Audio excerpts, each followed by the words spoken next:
देवांगणा ते जे 14 आहे ना, त्या 14चं गणित झालं, पण समुद्रातून मीठ निघत हे 15 रत्न. हे बाकीचे 14 रत्न आपल्याला भेटू नाही त्यांना भेटू, पण मीठ आपण काय घेतो का नाही, हे 15 रत्न.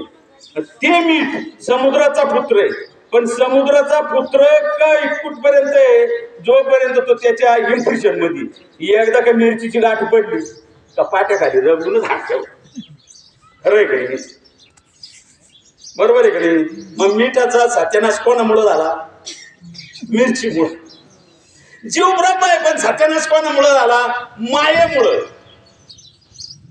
जीव हा ब्रह्म आहे, तुम्ही ब्रह्म आहे, हे ब्रह्म आहे. ममय अंश जीव लोक सर्व भूत सनातन. प्रत्येक भूतामध्ये जे दृष्टीशी दिशे जे जे भूत ते म्हणजे भगवंत, पण संपला कशामुळं? मायेमुळं, वासनेमुळं. आणि वासना कशी? इंद्रा पडले भग, चंद्र झाला काळा.